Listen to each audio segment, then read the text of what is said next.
आपसे एग्जाम में क्वेश्चन पूछेगा भारतीय संस्कृति में कुल कितने संस्कार पाए जाते हैं, तो बताना हमारी भारतीय संस्कृति में कितने संस्कार है।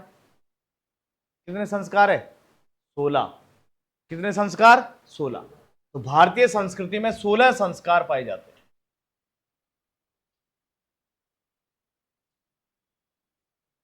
भारतीय संस्कृति में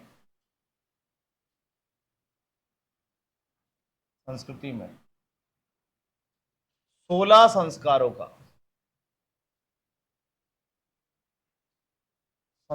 का प्रचलन पाया जाता है।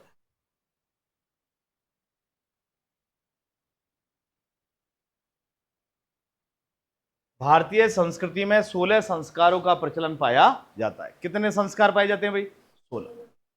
श्रृंगार कितने बताना? भारतीय संस्कृति में कितने श्रृंगार पाए जाते हैं? ध्यान रखना, श्रृंगार भी 16 ही थे, है ना, सुना होगा 16 श्रृंगार। अब तो खैर नहीं, पहले तो अब तो कम से कम 16 दूनी 32, 32 34 38 बहुत निकल गए।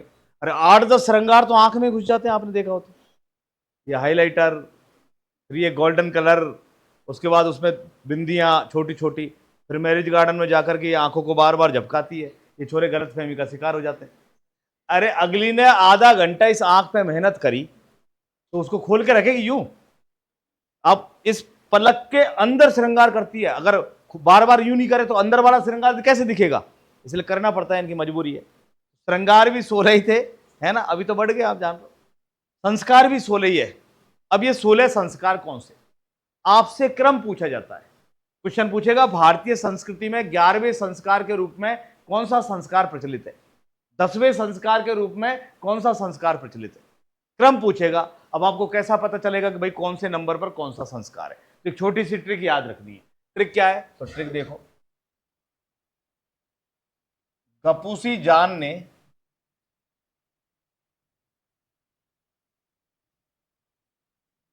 अचूक विद्या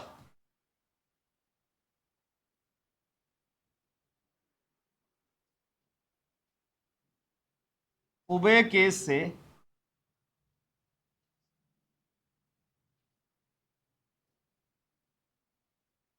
वियंती करके प्राप्त की।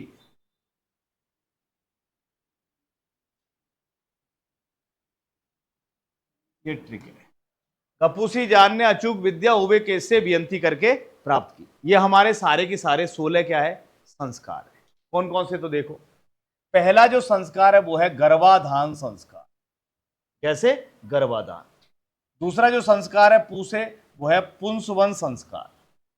तीसरा जो संस्कार है सैसे, वो है सीमांतोन्नयन संस्कार।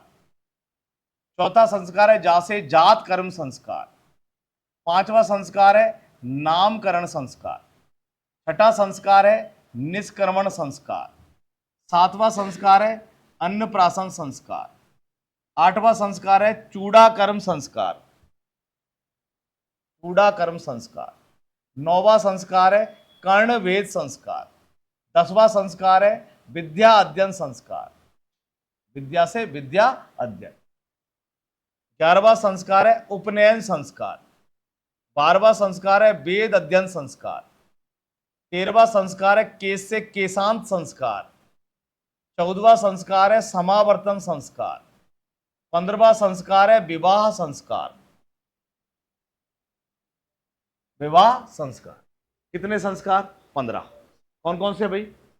गर्भाधान, पुंसवन, सीमांतोन्नयन, जात कर्म, नामकरण, निष्क्रमण, अन्नप्राशन, चूड़ाकर्म, कर्णभेद, विद्या अध्ययन, उपनयन, वेदांत, केशांत, समावर्तन, विवाह। आज से हजारों साल पहले ऋषि मुनियों ने हमारे भारतीय हिंदुओं के लिए संस्कार निर्धारित किए थे। हर व्यक्ति के कितने संस्कार होंगे? 16। जब भारतीय संत महात्मा इन संस्कारों को तैयार कर रहे थे, तभी इन्होंने पुरुष वर्ग के लिए एक संकेत दिया था। और वो संकेत क्या था? संकेत ये था कि विवाह मत करना, गुरुजी, शादी मत करना। क्यों? क्योंकि उन्होंने बताया कि शादी के बाद आदमी का सिर्फ एक ही संस्कार होता है, वो है अंतिम संस्कार। देखो, शादी से पहले कितने सारे संस्कार बनाए और शादी के बाद में सिर्फ एक ही संस्कार बनाया, अंतिम। उनको पता था शादी हुई आदमी का अंतिम संस्कार ही होगा, उसके बाद कोई संस्कार नहीं बचता। तो विवाह के बाद सीधा कौन सा संस्कार है? अंतिम संस्कार। इसके बाद में कोई संस्कार नहीं होता, फिर आदमी का क्या हो जाता है? अंतिम संस्कार हो जाता है, शादी होती है ना। तो ध्यान रखना, ये कितने संस्कार हमारे? 16। अब नंबर पूछता है, मैंने अभी पूछा आपसे कि भाई 11वें संस्कार के रूप में भारतीय संस्कृति में कौन सा संस्कार प्रचलित है? तो 11वां संस्कार कौन सा है? उसे उपनयन संस्कार। अब सुनो, मैं सारे लिख रहा हूं। पहले नंबर पर हमारा कौन सा संस्कार आता है? तो पहले नंबर पे है गर्भाधान संस्कार। समझा रहा हूं क्या है गर्भाधान संस्कार। इस दिन गर्भाधान जो संस्कार है, इसको मेवाड़ में बदुरात प्रथा के नाम से जाना जाता है। किस नाम से जाना जाता है मेवाड़ में? बदुरात प्रथा। आपसे क्वेश्चन पूछेगा, मेवाड़ में बदुरात प्रथा के नाम से किस संस्कार को जाना जाता है?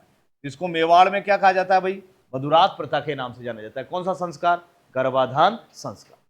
दूसरा संस्कार है पुंसवन संस्कार। पुंसवन संस्कार ये गर्भ धारण के तीसरे या चौथे माह में किया जाता है। पुंसवन संस्कार कब किया जाता है? गर्भ धारण के तीसरे या चौथे माह में। क्यों किया जाता है? तो ध्यान रखना, पुत्र प्राप्ति हेतु। किसकी हेतु? पुत्र प्राप्ति हेतु। कौन सा संस्कार किया जाता है? पुंसवन संस्कार। क्या है ये? जिस दिन ये संस्कार करना होता है, उस दिन जो गर्भवती महिला है उसे उपवास रखना पड़ता है, व्रत रखना पड़ता है। उसका पति इस रात बट वृक्ष की छाल लेकर आता है, बड़ के पेड़ की छाल, और छाल का जो रस है वो ला करके अपनी पत्नी की नाक में निचोड़ता है। इससे गारंटी से लड़का ही होता है। मैंने आप लोगों को बता दिया, आगे भविष्य में आपके काम आएगी बात। अरे संत श्री 108 अशोक सैनी है ना, मैंने बता दिया। तो हमारे संतों ने बताया पुत्र प्राप्ति के लिए कौन सा संस्कार किया जाता है? पुंसवन। इस दिन गर्भवती महिला को उपवास कराना होता है, पति वटवृक्ष की छाल लेकर आता है और उसका रस पत्नी की नाक में निचोड़ता है, और इसे ऐसा कहते हैं पुत्र जन्म, पुत्र की क्या होती है? प्राप्ति।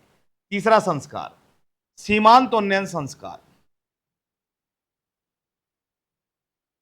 और सीमांतोन्नयन संस्कार जो किया जाता है भाई, छठे 7वें माह में किया जाता है, महिला को अमंगलकारी शक्तियों से बचाने के लिए। जो प्रसूता महिला है उसे अमंगलकारी शक्तियों से बचाने के लिए, गर्भवती महिला को अमंगलकारी शक्तियों से बचाने के लिए छठे 7वें महीने में कौन सा संस्कार किया जाएगा? सीमांतोन्नयन। आपसे क्वेश्चन पूछेगा, गर्भ धारण के बाद महिला को अमंगलकारी शक्तियों से बचाने के लिए कौन सा संस्कार का प्रचलन है? तो वो है सीमांतोन्नयन। इसके बाद चौथा जो संस्कार है वो है जात कर्म संस्कार। शिशु जन्म के बाद पिता स्नान आदि करके अपने पुत्र का मुख देखकर जो संस्कार करता है वो कौन सा संस्कार है? जात कर्म संस्कार। इसके बाद में 5वां संस्कार है नामकरण संस्कार। और ये जो नामकरण संस्कार है ये 10वें दिन होता है या 12वें दिन होता है। आपने देखा होगा जब शिशु जन्म लेता है तो 10वें 12वें दिन हम पंडित जी महाराज के पास जाते हैं, उन्हें जन्म का टाइम दिन बताते हैं। उसके बाद में भाई पंडित जी महाराज अपनी कुंडली निकालते हैं, फिर वो हमें एक अल्फाबेट देते हैं, भाई इसका नाम अ से निकला है, हा से निकला है, माँ से निकला है। फिर हम उसके बाद में गूगल देवता की सहायता से किस पे सर्च करते हैं? नाम, गूगल पे। फिर गूगल देवता की सहायता से बच्चों का क्या करते हैं? नामकरण करते हैं। पहले गूगल था नहीं, पहले गूगल नहीं था, इसलिए बच्चों के नाम के पीछे फर्स्ट सेकंड थर्ड लगा देते। आप इतिहास पढ़ोगे, Prithviraj Chauhan first, Prithviraj Chauhan second, Prithviraj Chauhan third, Vigraharaj first, Vigraharaj second, Vigraharaj third, Vigraharaj fourth. क्यों लगाते थे? गूगल था नहीं। गूगल होता तो गूगल पे सर्च करा, तुरंत नाम तैयार। पहले के लोग क्या करते थे? फर्स्ट सेकंड थर्ड लगा के नाम रख देते, सेकंड इधर है ना। तो उस समय ये सिस्टम था, अब यह है नहीं। आगे बढ़ते। निष्क्रमण, निष्क्रमण संस्कार ये शिशु जन्म के 12वें दिन से 4 माह के बीच होता है। शिशु जब जन्म ले लेता है तो 12वें दिन से चौथे माह के बीच कभी भी किसी भी दिन शिशु को सूर्य व चंद्र दर्शन हेतु घर से बाहर निकालने के लिए जो संस्कार किया जाता है वो कौन सा है? निष्क्रमण संस्कार। इसके बाद 7वां जो संस्कार है वो है अन्नप्राशन संस्कार। आपने देखा होगा जो बच्चा जन्म लेता है तो उसकी मां 6 महीने तक उस बच्चे को सिर्फ दूध पिलाती है और कुछ भी नहीं पिलाती। अन्नप्राशन संस्कार, तो जो शिशु है उसको 6 माह का हो जाने पर पहली बार जो अन्न का आहार दिया जाता है वो कौन सा संस्कार है? अन्नप्राशन। 6 महीने से पहले कुछ नहीं, 6 महीने के बाद, 6 महीना का जब हो जाएगा उसके बाद में उसे क्या दिया जाएगा? अन्न का आहार, उसे कहते हैं अन्नप्राशन संस्कार। 8वां संस्कार कौन सा है? वो है चूड़ाकर्म, या इसी को बोलते हैं जड़ूला। या इसी को बोलते हैं मुंडन, या इसी को बोलते हैं लटरिया। शिशु के पहले या तीसरे वर्ष में सिर के बाल कटवाने की रस्म, पहले या तीसरे वर्ष में सिर के बाल कटवाने की रस्म क्या कहलाती है? चूड़ाकर्म, जड़ूला, मुंडन या लटरिया संस्कार। इसके बाद 9वां संस्कार कौन सा है? तो वो है कर्णवेद, कर्णवेद संस्कार। शिशु के तीसरे या 5वें वर्ष में कान विधवाने की रस्म, कान छेदन होता है कब? तीसरे या 5वें वर्ष में कान विधवाने की रस्म। 10वां विद्या अध्ययन, और विद्या अध्ययन जो संस्कार होगा वो 5वें या 7वें वर्ष में। 5वें या 7वें वर्ष में अक्षर ज्ञान कराने के लिए शिशु को पहली बार स्कूल भेजना। अब तो इसका उल्लंघन धुआंधार हो रहा है, आप देख रहे हो। 2 साल के, 2.5 साल का रो रहा है, ना कार्य हो मम्मी नहीं जाऊं, और मम्मी दह चाटे चल, नहीं हो रहा। अरे देखो सुबह सुबह स्कूलों के बाहर आप स्थिति देख रहे हो, मेरे घर के पास ही गुरुजी मिकाडो किड्स स्कूल है, मैं आता हूं सुबह, वो रो रहे छोरा और चल स्कूल जबरदस्ती। 2 साल के, 2.5 साल को। अभी स्कूलों ने बच्चों का बचपन छीन लिया। आप कितने साल के पढ़ने गए थे साहब? 5-6 साल के गए होंगे, हम भी 5-6 साल के। अरे हमारे पिताजी 5-6 साल के हो गए जब जमा कराने ले गए हमें। अभी 2 साल के, 2.5 साल के बच्चे को प्ले ग्रुप में भेज देते हैं, बैठना ही सीखेगा। इसीलिए सरकार ने अभी रोक लगा दी है। सरकारी स्कूलों में अब ध्यान रखना, एडमिशन 5 साल के बच्चे का ही होगा। इसके लिए अब सरकार प्री प्राइमरी स्कूल स्टार्ट कर रही है, आंगनवाड़ी शिक्षक। अब आंगनवाड़ी जितने भी केंद्र है वहां आंगनवाड़ी शिक्षिका लगेगी। जितने भी छोटे बच्चे वो पहले आंगनवाड़ी स्कूलों में पढ़ेंगे, उसके बाद में 5 साल का जब हो जाएगा तब उसको पहली क्लास में एडमिशन दिया जाएगा। कहाँ? सरकारी स्कूल। ध्यान रखना, सरकारी स्कूल में नर्सरी, एलकेजी, यूकेजी नहीं होती, और डायरेक्ट पहली में एडमिशन मिलता है। कहाँ होती है सरकारी स्कूलों में? बताओ। नहीं होती, आज भी नहीं है। यही कारण है कि छोटे छोटे बच्चे स्कूलों में आने लग गए। अभी देखना आप, छोटे छोटे से, अरे अभी 2, 4, 5 स्टूडेंट है गुरुजी मेरी, इतनी छोटी छोटी सी है। अब वो बीएसटीसी करके और क्या कहते हैं रीट की तैयारी कर ली है, अब वो मास्टर नहीं बन गई, उसके बराबर के तो पढ़ने वाले बच्चे आएंगे। अब मैंने कहा मैडम आप उनको मैडम बोलोगी, वो आपको मैडम बोलेंगे, यही समझ में नहीं आएगा कौन टीचर है कौन शिक्षक है। तो स्थिति अभी एजुकेशन की बहुत ज्यादा खराब हो गई है, कारण क्योंकि हमने बहुत पहले से बच्चे की एजुकेशन स्टार्ट कर दी। जबकि हमारे अगर संस्कारों की बात माने तो 5 या 6 वर्ष का जब बालक हो जाता है तो उसको पहली बार कहाँ भेजना चाहिए? स्कूल। इसके बाद 11वां संस्कार कौन सा है हमारा? तो 11वां संस्कार है उपनयन। इसी को बोलते हैं जनेऊ संस्कार, इसी को बोलते हैं यज्ञोपवीत संस्कार। ध्यान रखना भाई, ब्राह्मण जो है, ब्राह्मण 8वें वर्ष में जनेऊ धारण करते हैं। ब्राह्मण 8वें वर्ष में जनेऊ धारण करते हैं। उसके बाद क्षत्रिय जो है वो 11वें वर्ष में जनेऊ धारण करते हैं, और जो वैश्य होते हैं ये 12वें वर्ष में जनेऊ धारण करते हैं। और जनेऊ धारण करने का उत्तम दिन किसको माना है? तो ध्यान रखना, रक्षाबंधन को। और ये भी ध्यान रखना, विवाह से पहले, शादी से पहले 3 धागे का जनेऊ धारण किया जाता है, और शादी के बाद 6 धागे का जनेऊ। विवाह से पहले 3 धागे का जनेऊ और शादी के बाद 6 धागे का जनेऊ धारण किया जाता है। इसके बाद में हमारा 12वां जो संस्कार है वो है भाई वेद अध्ययन। वेद अध्ययन, बालक को वेदों का अध्ययन कराने के लिए कहां भेजना? गुरुकुल भेजना। कहां भेजना भाई? गुरुकुल। बताओ हमारे भारतीय संविधान में क्या धार्मिक शिक्षा का अधिकार है? हमारे भारतीय संविधान में हमको धार्मिक शिक्षा का अधिकार मिला हुआ है। क्या हमारे बच्चे को किसी को हम धर्म विशेष की शिक्षा दे सकते हैं? दे सकते हैं नहीं दे सकते? अरे भाई गुरुकुलों में क्या पढ़ाया जाता है? वहां आर्ट एंड कल्चर पढ़ाई जाती है, हिस्ट्री पढ़ाई जाती है, केमिस्ट्री फिजिक्स पढ़ाई जाती है। गुरुकुलों में क्या पढ़ाते हैं? वेद पुराण, हमारे जितने भी पवित्र ग्रंथ है हिंदू धर्म के वो सारे। मुसलमानों के मकतब मदरसे, उनमें क्या पढ़ाते हैं? कुरान पढ़ाते हैं। जैनों के उपासरे, उसमें जैन धर्म के बारे में बताते हैं। बौद्धों के मठ, उसमें बौद्ध धर्म के बारे में बताते हैं। सिखों के गुरुद्वारे, वहां गुरुद्वारे में क्या बताते हैं? सिख धर्म के बारे में। ईसाइयों के मिशनरीज, वहां सिर्फ धर्म की बातें होती है। तो क्या भारतीय संविधान धर्म की शिक्षा की अनुमति देता है? नहीं देता? बताओ। ध्यान रखना, हमारे भारतीय संविधान का एक आर्टिकल है, आर्टिकल 28, अनुच्छेद 28। वो ये कहता है किसी भी सरकारी व निजी स्कूल में, शिक्षण संस्थान में धर्म विशेष की शिक्षा नहीं दी जाएगी। यही कारण है कि आप आज तक पढ़ करके यहां तक आए, कभी आपने महाभारत पढ़ी, रामायण पढ़े आपको स्कूल में? नहीं पढ़ा सकते, क्योंकि हमारा संविधान इस किसी भी सरकारी व निजी शिक्षण संस्थान में धर्म की शिक्षा देने का विरोध करता है, रोकता है। जबकि आर्टिकल 30 क्या कहता है? आर्टिकल 30 ये कहता है कि कोई भी धर्म अपनी भाषा, संस्कृति और धर्म की रक्षा के लिए शिक्षण संस्थान स्थापित कर सकता है। इसीलिए हर धर्म ने अपने धर्म की रक्षा के लिए, अपनी संस्कृति को बचाए रखने के लिए, अपनी भाषा की रक्षा के लिए क्या स्थापित कर रखे हैं? शिक्षण संस्थान। हम हिंदुओं ने गुरुकुल खोल रखे, जैनों ने उपासरे खोल रखे, सिखों ने गुरुद्वारे खोल रखे, मुसलमानों ने मकतब मदरसे खोल रखे। जबकि वहां सबको पता धर्म की बात होती है, लेकिन हमारा भारतीय संविधान अनुमति देता है कि हम हमारे धर्म की रक्षा के लिए, संस्कृति की रक्षा के लिए, आज भी ब्राह्मणों के बालक काशी, वाराणसी इधर जाते हैं, वहां बहुत सारे गुरुकुल है, वहां जाकर के वेदों का, पुराणों का उनका अध्ययन करते हैं और उसके बाद में यहां करके पंडित का काम करते हैं। ध्यान रखना, धार्मिक शिक्षा का अधिकार हमारे लिए है, लेकिन निजी या प्राइवेट शिक्षण, निजी या सरकारी शिक्षण संस्थान में नहीं दे सकते। उसके लिए अलग से स्कूल खोले जाते हैं, जैसे हमारे गुरुकुल है ना। तो ध्यान रखना, वेद अध्ययन, वेदों का अध्ययन करना, बालक को कहां भेजना? गुरुकुल भेजना।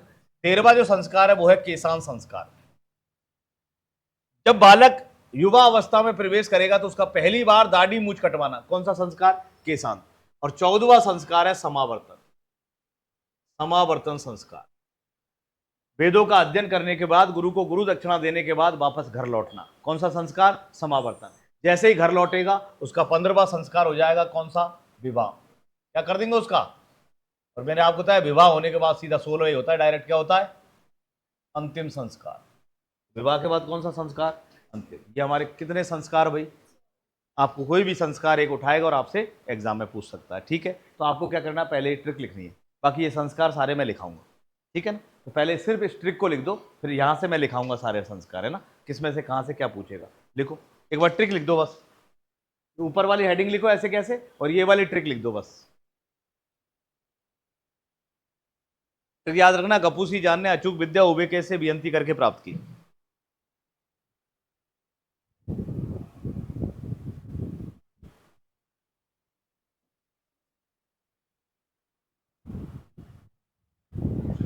नहीं,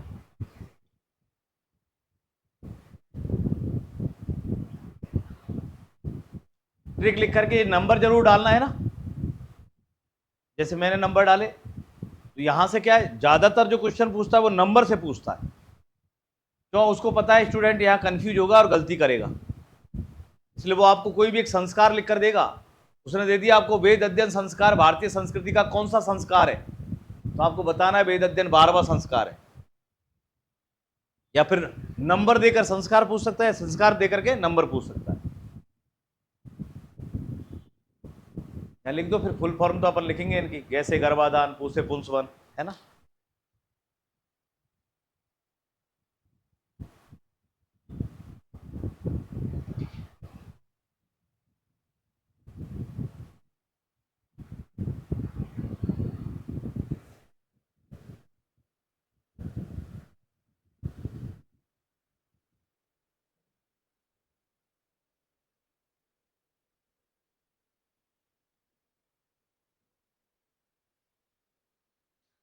नंबर लिख दो, बाकी तो मैं लिखाऊंगा, पूरा मत लिखो।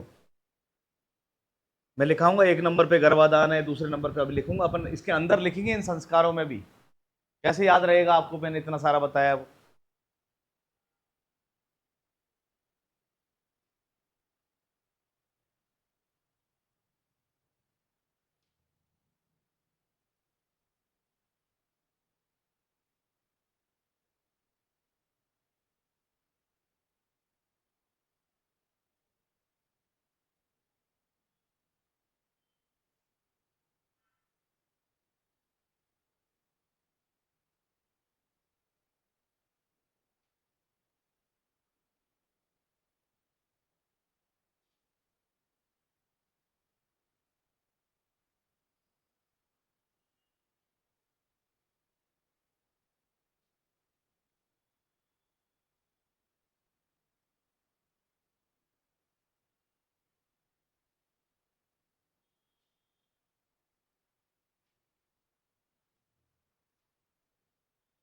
क्या कहते हो भाई, बड़े आगे?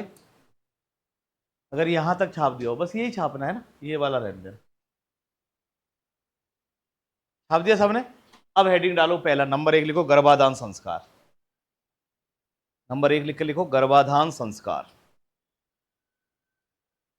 गर्भाधान संस्कार लिखो। मेवाड़ में इसे, गर्भाधान संस्कार लिख करके एरो लगाओ। मेवाड़ में इसे, मेवाड़ में इसे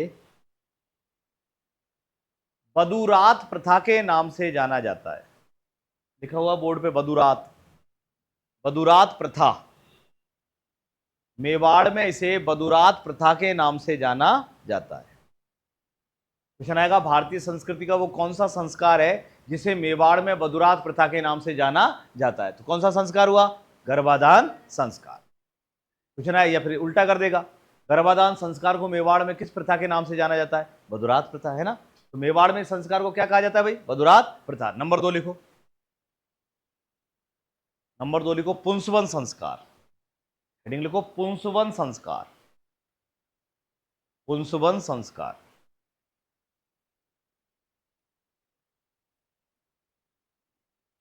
पुंसवन संस्कार, और एरो लगाओ। गर्भ धारण के तीसरे या चौथे माह में, गर्भ धारण के तीसरे या चौथे माह में, गर्भ धारण के तीसरे या चौथे माह में शिशु को पुत्र रूप देने के लिए, गर्भ धारण के तीसरे या चौथे माह में शिशु को पुत्र रूप देने के लिए, शिशु को पुत्र रूप देने के लिए, शिशु को पुत्र रूप देने के लिए कौन सा संस्कार करना पड़ेगा? पुंसवन। तीसरा लिखो, सीमांतोन्नयन। पुत्र रूप देने के लिए तीसरा लिखो भाई, सीमांतोन्नयन। सीमांतोन्नयन संस्कार, सीमांतोन्नयन संस्कार। और लिखो, गर्भ धारण के छठे या सातवें माह में, गर्भ धारण के छठे या सातवें माह में, गर्भ धारण के छठे या सातवें माह में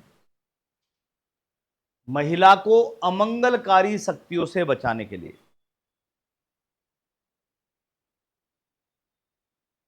गर्भ धारण के छठे या सातवें माह में महिला को अमंगलकारी शक्तियों से बचाने के लिए, महिला को अमंगलकारी शक्तियों से बचाने के लिए, गर्भ धारण के छठे या सातवें माह में महिला को अमंगलकारी शक्तियों से बचाने के, जात कर्म संस्कार। चौथा लिखो, जात कर्म संस्कार।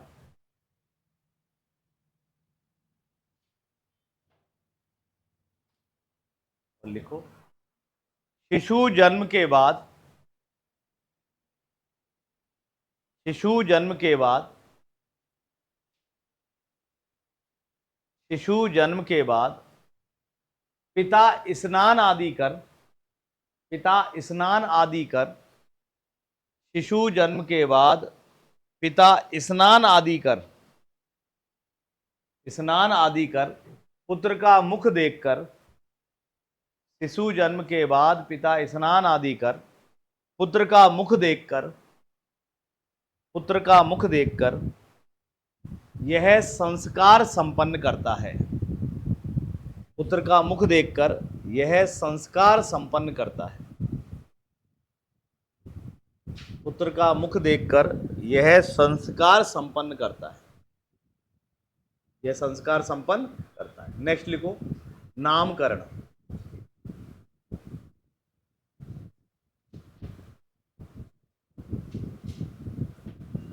नामकरण लिखो, शिशु जन्म के 10वें या 12वें दिन, शिशु जन्म के, शिशु जन्म के 10वें या 12वें दिन, बच्चा जब जन्म लेगा उसके 10वें 12वें दिन कौन सा संस्कार होगा? नामकरण। शिशु जन्म के 10वें या 12वें दिन। अब लिख दो नेक्स्ट, निष्कर्मण। छठा संस्कार लिखो, निष्कर्मण संस्कार।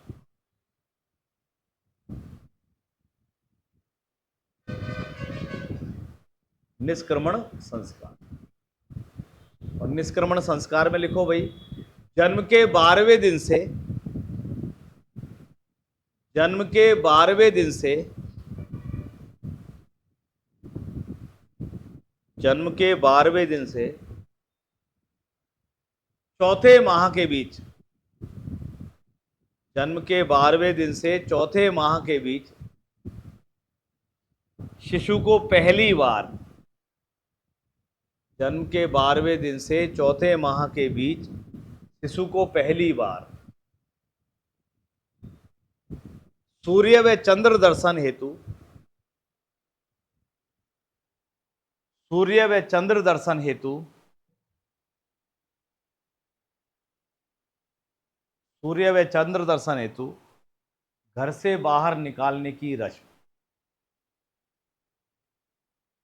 घर से बाहर निकालने की रस्म।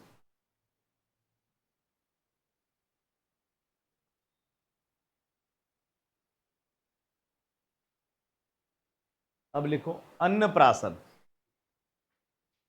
अन्नप्राशन संस्कार।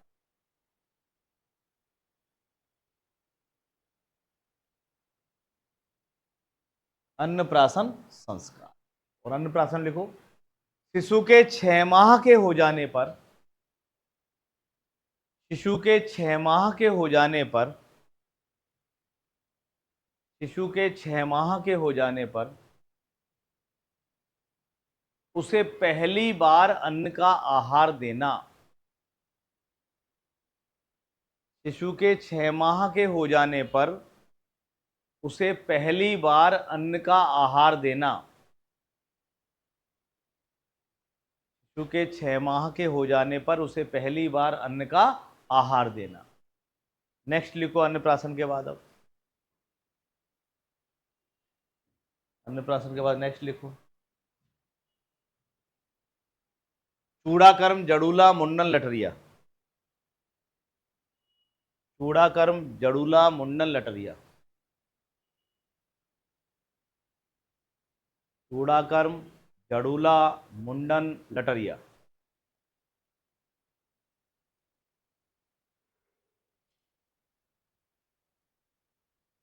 चूड़ाकर्म जड़ूला मुंडन लटरिया। और लिखो जन्म के पहले या तीसरे वर्ष में, जन्म के पहले या तीसरे वर्ष में, जन्म के पहले या तीसरे वर्ष में, जन्म के पहले या तीसरे वर्ष में पहली बार शिशु के बाल कटवाने की रस्म, पहली बार शिशु के बाल कटवाने की रस्म, पहली बार शिशु के बाल कटवाने की रस्म,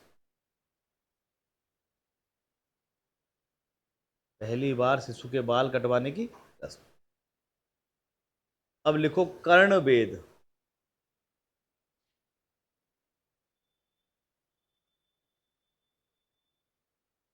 कर्णवेद संस्कार, कर्णवेद संस्कार। और कर्णवेद संस्कार में लिखो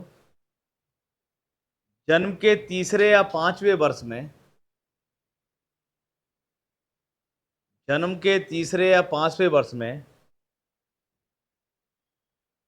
जन्म के तीसरे या पांचवें वर्ष में कान विधवाने की रस्म, जन्म के तीसरे या पांचवें वर्ष में कान विधवाना, छेदन या कान छिदवाने की रस्म, कुछ भी लिख दो, कान छिदवाने की रस्म, कान छिदवाने की रस्म। 10वां लिखो विद्या अध्ययन, विद्या अध्ययन, विद्या अध्ययन, विद्या अध्ययन संस्कार, विद्या अध्ययन संस्कार। लिखो 5वें या 7वें वर्ष में, 5वें या 7वें वर्ष में, 5वें या 7वें वर्ष में शिशु को अक्षर ज्ञान कराने के लिए, 5वें या 7वें वर्ष में शिशु को अक्षर ज्ञान कराने के लिए, 5वें या 7वें वर्ष में शिशु को अक्षर ज्ञान कराने के लिए पहली बार स्कूल भेजना, 5वें या 7वें वर्ष में शिशु को अक्षर ज्ञान कराने के लिए पहली बार स्कूल भेजना। पहली बार कहां भेजना भाई? अब लिखो 11वां, उपनयन संस्कार, जनेऊ संस्कार, यज्ञोपवीत संस्कार, एक ही बात। उपनयन, जनेऊ, यज्ञोपवीत। उपनयन, जनेऊ, यज्ञोपवीत। उपनयन, जनेऊ, यज्ञोपवीत। उपनयन, जनेऊ, यज्ञोपवीत। और एरो लगा ली तो भाई। ब्राह्मण 8वें वर्ष में, ब्राह्मण 8वें वर्ष में,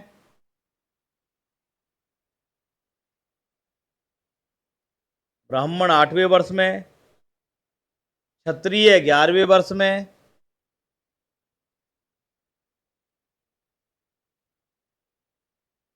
तथा वैश्य 12वें वर्ष में जनेऊ धारण करते हैं। तथा वैश्य 12वें वर्ष में जनेऊ धारण करते हैं। ब्राह्मण 8वें वर्ष में, क्षत्रिय 11वें वर्ष में, वैश्य 12वें वर्ष में जनेऊ धारण करते हैं। जनेऊ धारण करने का उत्तम दिन, जनेऊ धारण करने का उत्तम दिन, हाँ जनेऊ, जनेऊ नहीं पहनते वो है ना। जनेऊ धारण करने का उत्तम दिन रक्षाबंधन को माना गया है। जनेऊ धारण करने का उत्तम दिन रक्षाबंधन को माना गया है। जनेऊ धारण करने का उत्तम दिन रक्षाबंधन को माना गया है।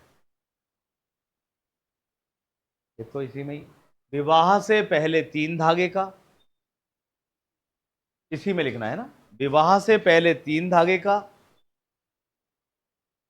विवाह से पहले 3 धागे का, 3 धागे का, तथा विवाह के बाद 6 धागे का जनेऊ धारण किया जाता है। विवाह से पहले 3 धागे का तथा विवाह के बाद 6 धागे का जनेऊ धारण किया जाता है। विवाह के बाद 6 धागे का जनेऊ धारण किया जाता है।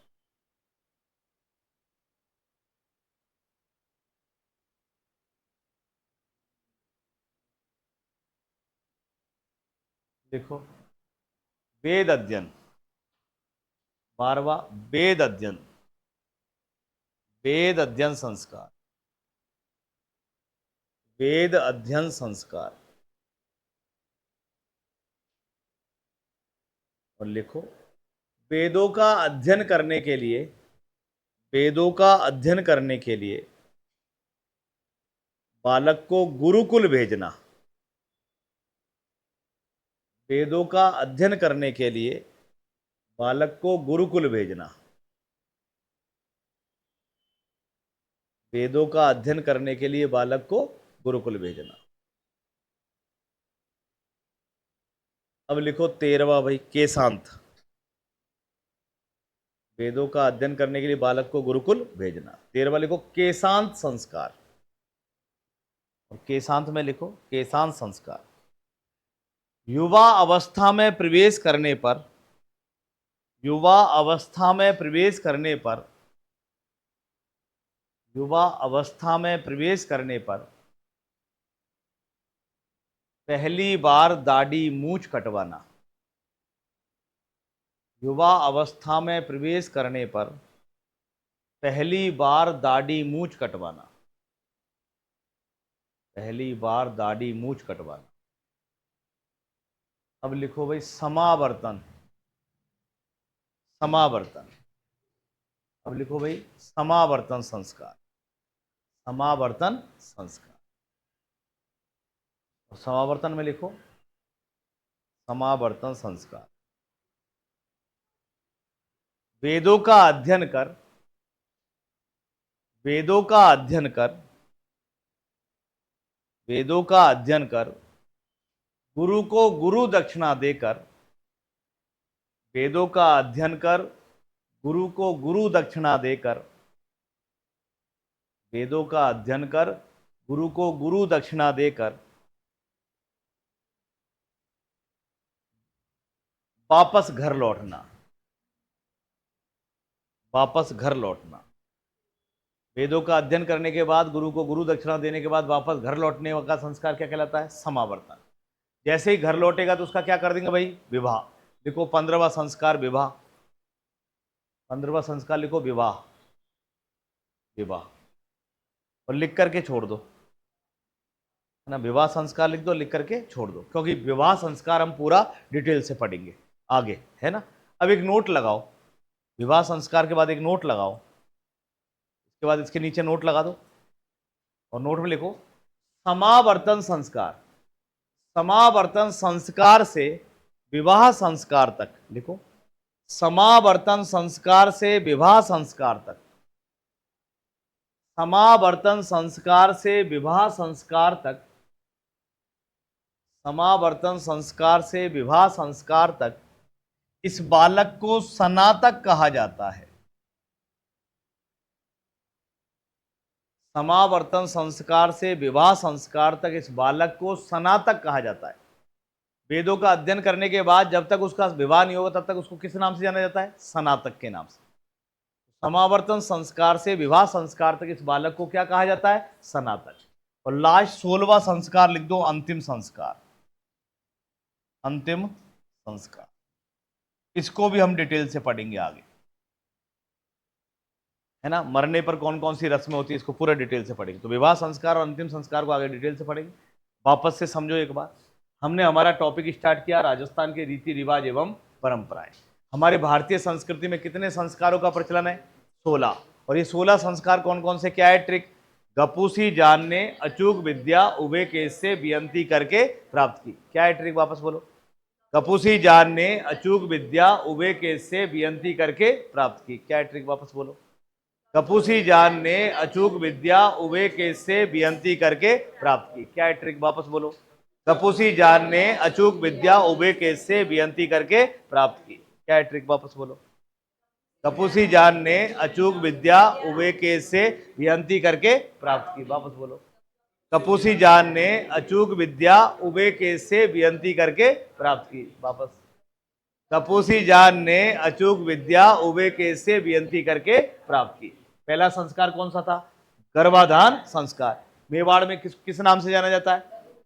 दूसरा संस्कार पुंसवन। कब किया जाता है? तीसरे या चौथे माह में। क्यों किया जाता है? पुत्र रूप देने के लिए। सीमांतोन्नयन संस्कार 6ठे 7वें महीने में, महिला को अमंगलकारी शक्ति से बचाने के लिए। जातकर्म, पिता पुत्र जन्म के बाद स्नान करके पिता का मुख देख, पुत्र का मुख देख करके संस्कार करता है। नामकरण कब किया जाता है? 12वें दिन। निष्क्रमण 12वें दिन से चौथे महीने तक बालक को सूर्य व चंद्र दर्शन के लिए पहली बार घर से बाहर निकालना। अन्नप्राशन संस्कार कितने महीने में किया जाएगा? 6 माह। शिशु के 6 माह के हो जाने पर उसे पहली बार क्या देना? अन्न का आहार देना। चूड़ाकरण, जड़ूड़ा, मुंडन, लटरिया कब किया जाता है? 1 से 3 साल के बीच, पहले वर्ष में या तीसरे वर्ष में बाल कटवाने की रस्म। कर्णवेद 3रे या 5वें वर्ष में कान विधवाने की रस्म। विद्या अध्ययन 5वें या 7वें वर्ष में। उपनयन, यज्ञोपवीत या जनेऊ संस्कार, ब्राह्मण कब जनेऊ धारण करेंगे? 8वें वर्ष में क्षत्रिय, 11वें वर्ष में वैश्य, 12वें वर्ष में जनेऊ धारण करने को उत्तम दिन। रक्षाबंधन विवाह से पहले 3 धागे का, विवाह के बाद 6 धागे का। उसके बाद में वेदों का अध्ययन करने के लिए बालक को कहाँ भेजना? गुरुकुल भेजना। केशांत युवावस्था में प्रवेश करने पर पहली बार दाढ़ी मूछ कटवाना। समावर्तन, गुरुकुल से गुरु दक्षिणा देने के बाद वापस घर आना। समावर्तन के बाद विवाह संस्कार। समावर्तन से विवाह के बीच में इस बालक को क्या कहा जाता है? स्नातक। और उसके बाद में कौन सा संस्कार होगा? अब कल हम यहां से पढ़ेंगे पहले जन्म से संबंधित रीति रिवाज। जब एक बच्चा जन्म लेता है उस समय कौन कौन सी रीति रिवाज होती है, कौन कौन सी रस्में होती है। और इसके साथ ही हम एक टॉपिक और पढ़ेंगे, राजस्थान के लोकगीत। कौन सा टॉपिक पढ़ेंगे हम? लोकगीत। जन्म के समय कौन से गीत गाए जाते हैं। फिर हम विवाह की रस्में पढ़ेंगे, विवाह पे कौन से गीत गाते हैं। फिर हम मृत्यु की रस्में पढ़ेंगे, जब आदमी मर जाता है उस समय कौन से गीत गाए जाते हैं। उसके बाद में हमारा एक लोकगीत वाला टॉपिक है, ये भी क्या हो जाएगा? समाप्त। ठीक है, तो इससे आगे चर्चा करेंगे कल। एक बार पढ़ के आना, जो आज पढ़ा है उसका एक बार कल वापस से रिवीजन करेंगे और इससे आगे कल पढ़ेंगे। ठीक, धन्यवाद। हाँ,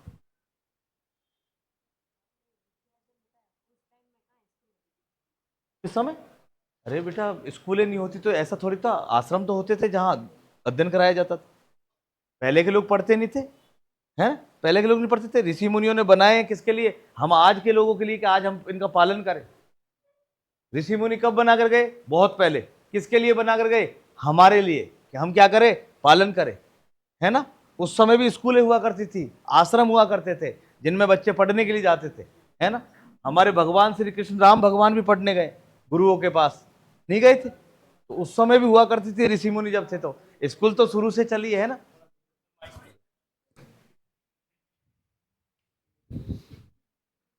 किसी दिन चला ही जाएगा, याद नहीं।